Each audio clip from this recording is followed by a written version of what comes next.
ఎవరైనా దేనిని గూర్చి చింతపడకండి, ఆయన మిమ్మల్ని గూర్చి చింతించుచున్నాడు. తగిన కాలమందు తప్పక నీకు ప్రతిఫలము దయచేయగల దేవుడు నీకు తోడై ఉన్నాడు. ఒకవేళ ఇప్పుడు నీకు ప్రశ్నగా ఉండొచ్చు, నీ పరిస్థితులు ఒక క్వశ్చన్ మార్క్ లాగా ఉండొచ్చు, తప్పనిసరిగా సమాధానం వస్తుంది. అది కూడా నువ్వు అడుగుదానికంటే, ఊహించుదానికంటే అత్యధికముగా వస్తుంది. సాతాను వశానికి అప్పచెప్పుకోవద్దు.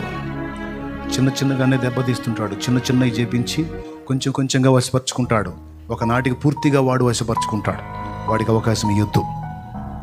కొంచెం కొంచెంగానైనా సరే దేవునాత్మకు లోబట్టాన్ని సాధన చేయండి. కొంచెం కొంచెంగానైనా సరే ముందు దేవునాత్మకు విధేయత చూపటాన్ని అలవాటు చేసుకోండి. ఇది సాధన చేయండి. దేవునితో అనుబంధాన్ని ఏర్పరచుకోండి. దేవుని చిత్తాన్ని వెతకండి. దేవుని సంతోషాన్ని వెతకండి. దేవుని సహవాసాన్ని వెతకండి. ఆయన దొరుకుతాడు నీకు. ఆయన దొరుకుతాడు. ఆయన సన్నిధి దొరుకుతుంది. నీరధ ఈ ఒక్క చరణంలో నా మెసేజ్ అంతా ఇమిడి ఉంటుంది.